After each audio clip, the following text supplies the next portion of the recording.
बदलते भारत की शान।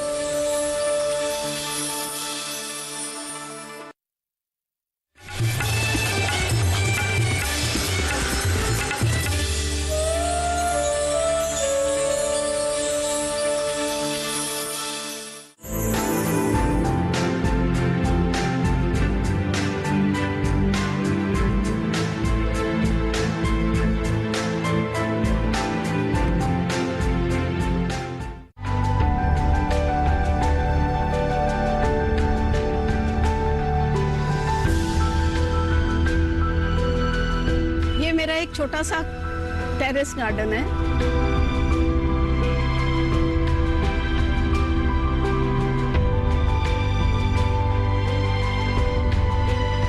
मैंने अपने गार्डन में हर तरह के पेड़ पौधे लगा रखे हैं।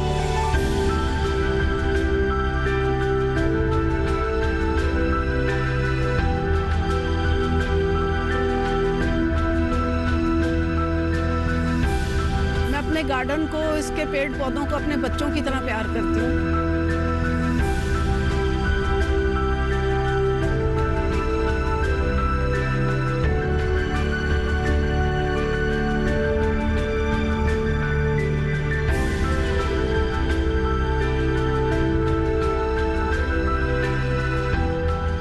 मैंने अपने गार्डन को अलग अलग सेक्शंस में बांट रखा है।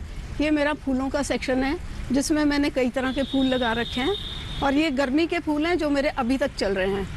ये पोर्चुलाका है जो मल्टी कलर्ड है, ये सदाबहार है, ये जरबेरा है, कई रंगों का जरबेरा है और इसमें बहुत सुंदर फूल आते हैं।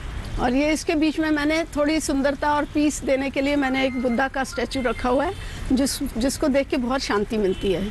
क्योंकि ये गर्मियों के फूल हैं इसलिए बरसात में उनको बचा पाना बहुत मुश्किल होता है। ये जो सदाबहार है इसको ज़रा सी भी पानी ज़्यादा हो जाए या गमले में पानी रुक जाए तो ये बहुत जल्दी मर जाता है, एक ही रात में ये ख़त्म हो जाता है। और जो जरबेरा है इसको पानी से कोई नुकसान नहीं है, इसमें जितना मर्जी पानी दे दो लेकिन पानी गमले में रुकना नहीं चाहिए। नॉर्मली कहा जाता है कि सैकुलेंट्स को और कैक्टस को छाया में रखना चाहिए, शेड में रखना चाहिए बरसात में, लेकिन अगर जगह नहीं हो तो आपको उसी में एडजस्ट करना पड़ता है। इसलिए इसकी मिट्टी जो है, इसकी सॉइल है, उसको इस तरीके से बनाया जाता है कि वो पोरस रहे और जितनी मर्जी बारिश आए पानी नीचे से निकल जाएगा तो आपके पौधे कभी ख़राब नहीं होंगे। पानी हर पौधे को चाहिए होता है, किसी को ज़्यादा किसी को कम। ये अडेनियम्स हैं, ये बहुत ही खूबसूरत फूल आते हैं इसमें, लेकिन बहुत डेलिकेट प्लांट है। इसमें पानी थोड़ा भी ज़्यादा हो जाए तो इसकी जड़ गलने लगती है और ये धीरे धीरे आपको पता भी नहीं चलेगा कब आपका पौधा ख़त्म हो जाएगा। ऊपर से देखने में बिल्कुल ठीक लगता है, लेकिन जैसे एक कैंसर किसी शरीर में असर करता है उसी तरीके से पानी ज़्यादा होना इसकी जड़ को इस तरह से असर करता है कि ऊपर से देखने में ये बिल्कुल ठीक लगता है, लेकिन धीरे धीरे अचानक से आपको किसी दिन लगेगा कि आपका पौधा ख़त्म हो रहा है। इसको आप टच करके देखोगे तो ये गला हुआ होगा, इसका कोटेक्स जो है वो गला हुआ होगा और फिर आप उसको नहीं बचा सकते। और अगर आपको टाइम से पता लग जाता है कि इसका कोडेक्स गल रहा है तो आप उसको निकालिए, उसको काट दीजिए जितना गल रहा है, काट के उसको थोड़े दिन धूप में अच्छी तरह से सुखाइए और फिर से दोबारा मिट्टी बना के, पोरस मिट्टी बना के फिर लगाइए। उस मिट्टी में ज़्यादा रेत होनी चाहिए, खंगर होनी चाहिए, कंकड़ होनी चाहिए और सॉइल कम होनी चाहिए, तब आपके ये पौधे सर्वाइव कर सकते हैं। मुझे क्रीपर्स लगाने का बहुत शौक है, हालांकि मेरे पास जगह बहुत कम है, लेकिन फिर भी मैं कोशिश करती हूँ कि कोई ना कोई फूलों वाली क्रीपर लगाऊं जो फैले भी और खूबसूरत भी लगे।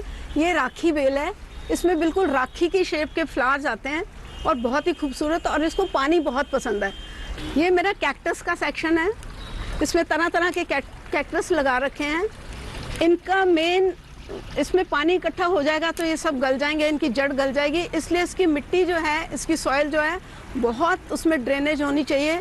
इसको ज़्यादा से ज़्यादा खंगर और कोकोपीट उसमें लगाओ तो ये ज़िंदा रहते हैं। बारिश का इस पर कोई बुरा असर नहीं पड़ता, लेकिन बस इसके नीचे से जो होल है वो खुला होना चाहिए और उसका पानी जैसे जैसे ऊपर गिरे वो निकल जाना चाहिए, तभी आपके कैक्टस सर्वाइव करते हैं। एक्सपर्ट्स बोलते हैं कि कैक्टस को बाहर नहीं रखना चाहिए, जैसे ही बरसात शुरू हो उनको शेड में कर दो, लेकिन अगर टेरेस के ऊपर शेड हो ही ना आपके पास तो इसका मतलब कि आप अपना शौक पूरा नहीं कर सकते। मैंने कैक्टस लगाए हुए हैं, इसी में बारिश भी पड़ती है, धूप भी पड़ती है, ठंड भी पड़ती है, लेकिन मेरे कैक्टस बिल्कुल हेल्दी चल रहे हैं। उनका सिर्फ एक ही राज है कि इसकी मिट्टी बहुत पोरस है, इसमें कोई भी चीज़ जमा नहीं होती, सब ड्रेन आउट हो जाती है। मैं पिछले साल नवंबर में ये कैक्टस लेकर आई थी बाहर से, इंडिया के बाहर से, और उस वक्त मुझे लग रहा था, सब मुझे कहते थे तुम्हारे चल नहीं पाएंगे, तुम्हारे टेरेस पे चल नहीं पाएंगे, लेकिन अब ये इतने छोटे छोटे लाई थी मैं, और आज ये इतने बड़े बड़े हो गए हैं और सरवाइव कर रहे हैं, और मुझे उम्मीद है ये और सरवाइव करते रहेंगे। ये मेरे वाटर प्लांट्स हैं, इसीलिए यहाँ पे मैंने झरना भी लगा रखा है ताकि एक पानी का बहाव दिखाई दे। और ये एक बाथरूम का टब है, वेस्ट टब है, जिसमें मैंने लोटस लगा रखे हैं, और ये बहुत ही अच्छे चल रहे हैं। मॉनसून में मच्छर पैदा होने का डर होता है, इसलिए मैं इसका बहुत ध्यान रखती हूँ। इसके सड़े हुए पत्ते निकाल के साफ़ करती रहती हूँ। इसका थोड़े 15-20 दिन के बाद पानी चेंज कर देती हूँ, सारा पानी ड्रेन करके इसमें नया पानी भरती हूँ। ये पानी की आवाज़ सुनने के लिए, और इसीलिए मैंने इसको डिफरेंट हाइट्स पे दिया हुआ है ताकि ये एक झरने की लुक आ सके। इसको ऊपर से पानी गिर रहा है, उसकी आवाज़ आ रही है, नीचे लोटस है, और इसी तरह से मैंने इनको स्टेप्स में किया हुआ है ताकि इनकी सुंदरता उभर के आए। पानी के पौधों के साथ ही मैंने ये एक डक्स का पैर रखा हुआ है, जो कि बहुत ही खूबसूरत लगता है। वो डक पानी की तरफ देख रही है, पानी की आवाज़ सुन रही है, जो कि बहुत ही आंखों को बहुत ही देखने में सुंदर लगती है, और यहाँ बैठ के नज़ारा बहुत ही अच्छा लगता है। मेरे वाटर प्लांट्स में कीड़े ना आए, उसमें मैं ज़्यादा पेस्टिसाइड्स नहीं डालती। ये नीम ऑयल है, उसको पानी के पौधों में डाल के स्प्रे किया जाता है, जिससे कोई कीड़ा मकोड़ा हो वो मर जाता है और नए कीड़े मकोड़े नहीं आते।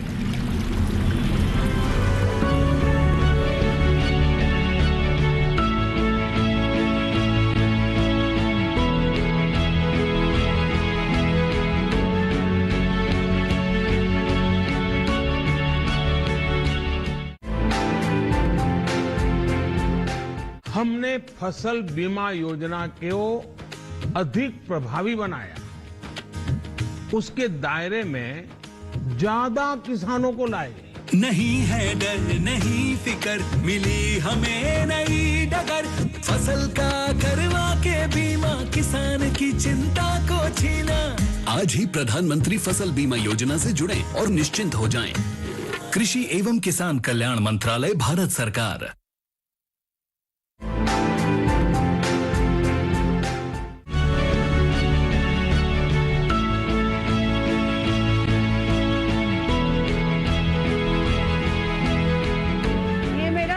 मिनिएचर रोज़ है, इसको चाइना रोज़ भी कहते हैं। इसमें बहुत छोटे छोटे बहुत खूबसूरत गुलाब आते हैं। ये गुलाब के पौधे मेरे 7-8 साल पुराने हैं, जिनको मैं अक्टूबर के महीने में प्रून करती हूँ, इनको खाद मिट्टी चेंज करती हूँ, गमले पलटती हूँ और फिर से लगाती हूँ, क्योंकि गुलाब एक ऐसा पौधा है जिसको सारा साल हम छेड़ नहीं सकते। अगर इसकी हम एक टहनी भी काट देंगे तो उसमें एक डाईबैक नाम की बीमारी हो जाती है, जो ऊपर से काला होना शुरू हो जाता है और धीरे धीरे आपका पौधा ख़त्म हो जाता है। इसलिए अक्टूबर तक ये कितना भी भद्दा दिखने लग जाए, हम इसको काट नहीं सकते। अक्टूबर के महीने में इसको निकाल के, इसकी मिट्टी चेंज करके, इसकी कटिंग करके इसको दोबारा लगाएंगे तो फिर सर्दियों तक इसके बहुत खूबसूरत फूल आ जाएंगे। गुलाब को मानसून पसंद नहीं है, ज़्यादा पानी पसंद नहीं है। इसको गर्मियों में भी दोनों टाइम पानी नहीं देना होता, एक टाइम पानी देना होता है। तो इसमें अगर पानी इकट्ठा हो जाए या इसकी ड्रेनेज ठीक ना हो तो ये सड़ने लग जाता है और ख़त्म हो जाता है, और बहुत कॉस्टली प्लांट है, इसलिए इसकी देखभाल करना बहुत ज़रूरी है। मैं अभी आपको दिखाती हूँ कि इसको अगर पानी से बचाना है तो उसके लिए हम क्या क्या कर सकते हैं।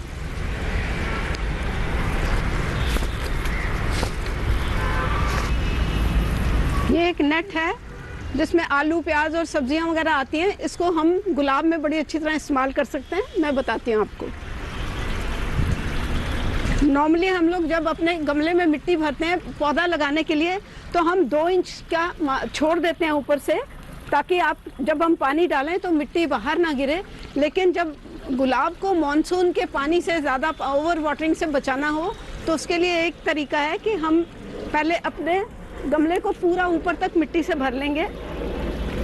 मिट्टी ऊपर तक हम इसलिए भरते हैं ताकि पानी रुकने की, खड़ा होने की जगह न रहे, और उसके बाद पानी गिरने, जब बारिश का पानी गिरेगा तो ये मिट्टी बाहर ना गिरे और गंद ना पड़े। उससे ये जो नेट है इसको मैं इसके ऊपर बिछा देती हूँ। और इसको बिछा के इसमें जितना भी पानी गिरेगा, बारिश का गिरेगा या हम पाइप से पानी देंगे तो ये मिट्टी बाहर गिर के गंद नहीं पड़ेगा और हमारा पौधा भी सेफ रहेगा। नेट से अपने पौधे को प्रोटेक्ट करने के अलावा एक और तरीका है, ये जो टूटे हुए गमलों की गिट्टियाँ होती हैं इनको फेंकना नहीं चाहिए, इनको रख लेना चाहिए। और जब लगता है कि मानसून ज़्यादा है और पानी बहुत ज़्यादा बरस रहा है तो अपने गमले को उठा के हल्का सा टिल्ट करके ये गिट्टी इसके पीछे नीचे लगा देते हैं और गमले को थोड़ा सा टेढ़ा कर देते हैं। ज़्यादा टेढ़ा नहीं करना, नहीं तो गमला गिर जाएगा हवा से और पौधा भी खराब होगा, गंद भी पड़ेगा। और इसमें पानी भरा हुआ है तो इसको एक कपड़ा लेके इसके अंदर लगा देंगे और उसका पानी जो है वो जितना पानी एक्स्ट्रा आपके गमले में होगा वो इस कपड़े के थ्रू नीचे बह जाएगा। इस बात का ध्यान रहे कि ये कपड़ा जहाँ पे गिर रहा है उसके नीचे कोई और दूसरा पौधा ना हो, नहीं तो ये आपका पौधा बच जाएगा, उसमें ओवर वाटरिंग हो जाएगी। इसलिए ये धीरे धीरे करके सारा पानी आपका एक्स्ट्रा पानी ये कपड़ा सोख लेगा और बाहर गिरा देगा। ये जाली वाला और ये कपड़े वाला जो मैं आपको बता रही हूँ तरीका, ये सिर्फ गुलाब के लिए है, क्योंकि गुलाब एक ऐसा पौधा है जिसको पूरे साल में आप और छेड़ नहीं सकते, उसको पलट नहीं सकते, उसकी मिट्टी नहीं निकाल सकते। सिर्फ अक्टूबर में ही गुलाब की देखभाल होती है, इसलिए इसके बीच में ओवर वाटरिंग ना हो, उसका ही ये सबसे अच्छा तरीका है। मुझे तरह तरह के फल सब्जियां लगाने का भी बहुत शौक है। इस बारी सर्दियों में मैंने पाइनएप्पल लगाने की कोशिश की है। ये पाइनएप्पल है, ये बहुत छोटा सा मैंने इतना सा लगाया था और अब ये ग्रो कर रहा है। मुझे लग रहा है, मुझे उम्मीद है कि इसमें फल भी आएगा। अब देखते हैं, इसमें मुझे इसका ये भी नहीं मालूम कि कौन से सीज़न में फल आएगा, तो मैं इंतज़ार कर रही हूँ, देखते हैं इसमें कब फल आता है। ये पीछे माल्टा है, इसमें सर्दियों में 4 माल्टे आए थे, बहुत बड़े बड़े और बहुत ही टेस्टी थे, बहुत रसीले थे। हर साल इसमें 2, 3, 4 माल्टे आते हैं और ये 10 साल पुराना पौधा है। वो सामने नींबू है, इसमें ये कागजी नींबू का पौधा है, इसमें बहुत अच्छे नींबू आते हैं और अब थोड़े दिनों में इसमें फ्लावरिंग शुरू हो जाएगी और नींबू से भर जाएगा। ये पिछले साल हमने 50 नींबू उतारे इतने छोटे से पौधे से। ये आम का पौधा है, ये 2.5 फुट का पौधा है, ग्राफ्टेड पौधा है, मैं नर्सरी से लेकर आई थी और अभी दिसंबर जनवरी में इसमें हमने 2 आम उतार के खाए। बहुत ही मीठे और बहुत ही अच्छे चौसा आम का पौधा है ये। और वो सामने अनार का पेड़ है, उसमें अनार आते हैं। ये कंधारी अनार का पौधा है और इसमें बड़े अच्छे 2-3 अनार हर सीज़न में उतर जाते हैं। इनकी केयर भी, हर पौधे की सबसे ज़्यादा केयर है कि उसकी मिट्टी पोरस हो, नीचे का होल ठीक हो जिसमें से पानी निकल जाए, पानी इकट्ठा ना हो, और सारे पौधे बहुत अच्छे चलते हैं। मानसून में कोई पौधा नुकसान नहीं होता। ये मेरा हर्ब्स का सेक्शन है, इसमें तुलसी लगी हुई है, पुदीना लगा हुआ है, ऑरिगेनो लगा हुआ है, थाइम लगा हुआ है। और इन सब की केयर भी हम सिर्फ इसी तरह कर सकते हैं कि इनमें वाटर लॉगिंग ना होने दें, इनकी ड्रेनेज बिल्कुल ठीक ठाक रहे और आपके पौधे बहुत अच्छे चलते रहेंगे। तुलसी के पौधे के लिए थोड़ी सी ज़्यादा केयर की ज़रूरत होती है कि बरसात में इसके ऊपर ये इस तरह से बीज आ जाते हैं और ये जो बीज है इनको पिंच करना बहुत ज़रूरी है, नहीं तो आपका तुलसी का पौधा धीरे धीरे ख़त्म हो जाएगा। ये तुलसी के जब बीज आते हैं तो उससे इसकी ओल्ड एज शुरू हो जाती है और वो ओल्ड एज इसको ख़त्म कर देती है थोड़े समय में। इसलिए ये जैसे जैसे आप इनके ये उतार देंगे तो आपका पौधा हेल्दी भी रहेगा और फैलावट भी उसकी उतनी अच्छी होगी।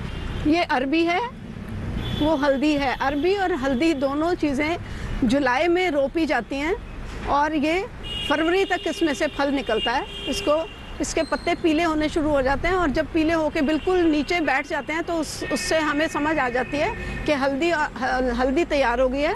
अरबी के पत्ते हमारे को और भी कई काम आते हैं, खाने के काम आते हैं। इनकी सब्जी भी बनती है, इसके पकोड़े भी बनते हैं और ये बहुत ही बहुत ही अच्छी चीज़ तैयार होती है।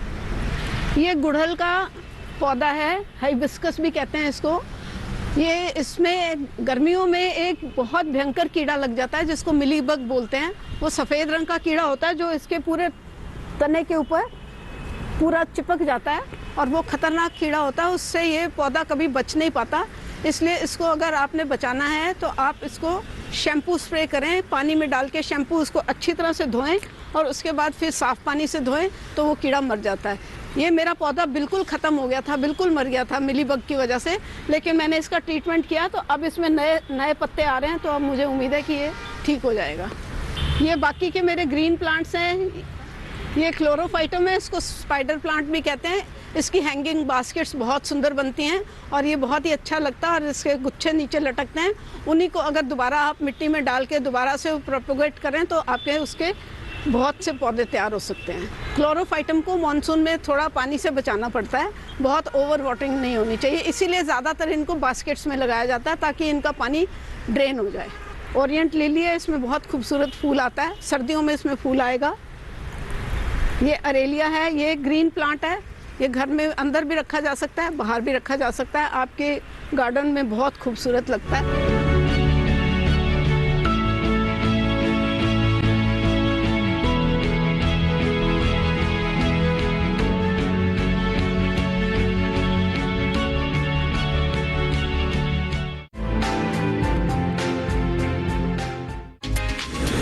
संस्थान यूं ही नहीं बनते, ये श्रेष्ठ बनते हैं शिक्षा से, समाधान से, संरक्षण, उपचार और अनुसंधान से।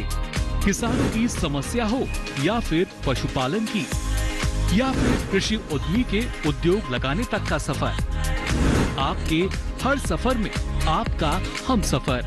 देखिए श्रेष्ठ संस्थान 31 जुलाई से हर रविवार रात 8 बजे, पुनः प्रसारण सोमवार सुबह 9:30 बजे, सिर्फ दूरदर्शन किसान पर। दुधारू पशु बन रहे हैं घातक बीमारी का निशाना। पशु के शरीर पर गांठे और तेज बुखार का आना, बढ़ न जाए कहीं पशुपालकों को पछताना। क्यों जरूरी है बीमारी में सावधानी अपनाना? जानिए लंपी स्किन डिजीज के लक्षण और क्या है बचाव। कार्यक्रम अपना पशु चिकित्सक में इस रविवार शाम 6:30 बजे, सिर्फ दूरदर्शन किसान पर।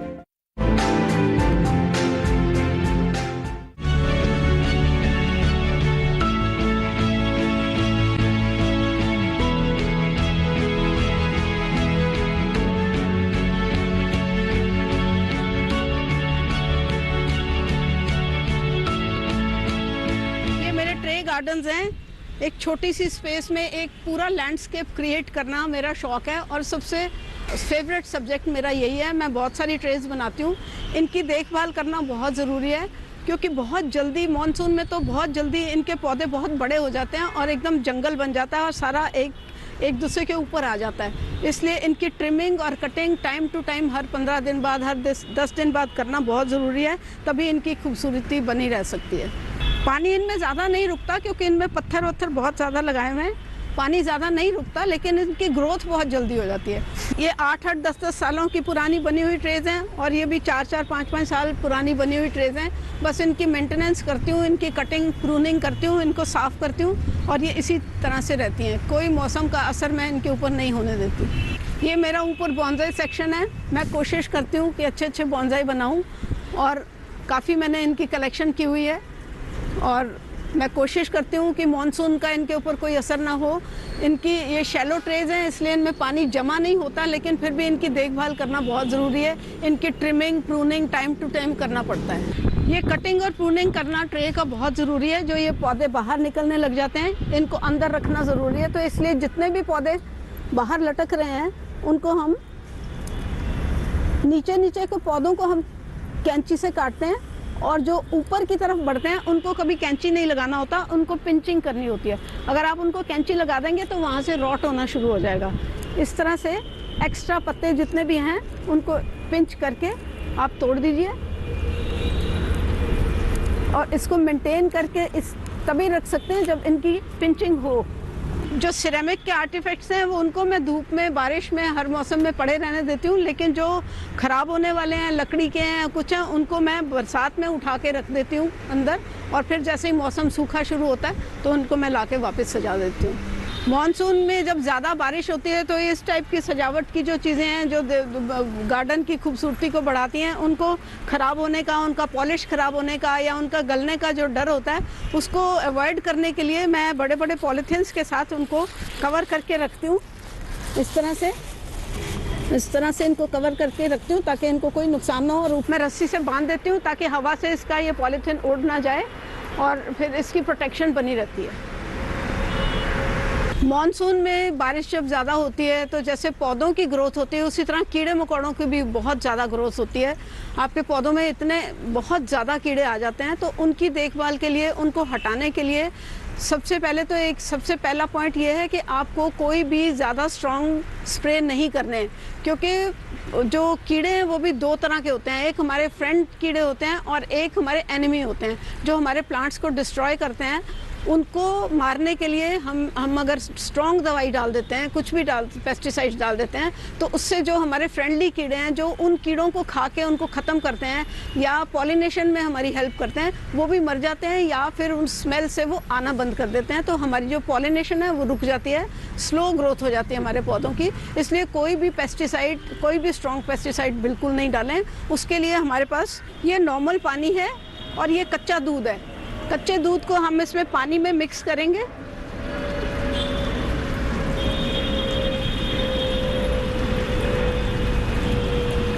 ये 2 बड़े चम्मच कच्चा दूध है, इसको पानी में मिक्स करके इसको हम इन पौधों के ऊपर, पत्तों पे, फूलों पे स्प्रे करेंगे।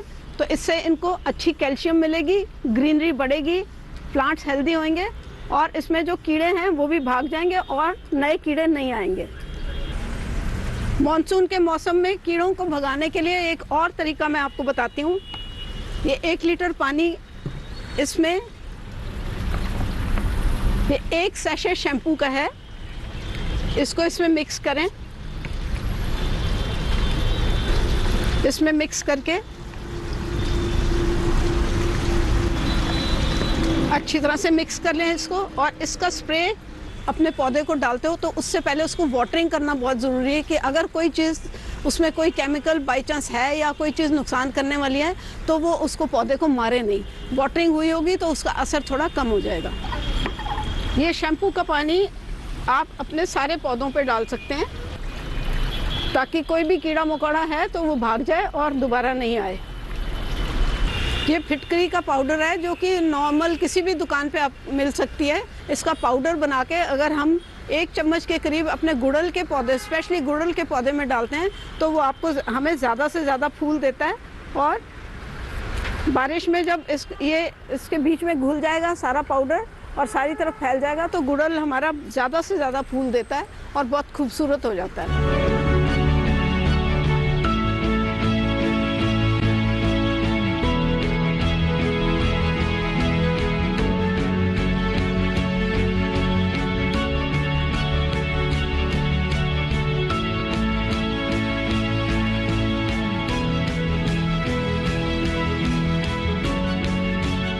वैसे तो हर मौसम में मैं अपने पौधों का, अपने गार्डन का बहुत ध्यान रखती हूँ, लेकिन स्पेशली मॉनसून में, क्योंकि इसमें बहुत ज़्यादा कीड़े पैदा हो जाते हैं, इंसेक्ट्स पौधों को खा लेते हैं, नुकसान कर देते हैं, इसलिए मैं इस मौसम में बहुत ज़्यादा ध्यान रखती हूँ। इसीलिए देखिए मेरा गार्डन इस मौसम में भी कितना हेल्दी नज़र आ रहा है।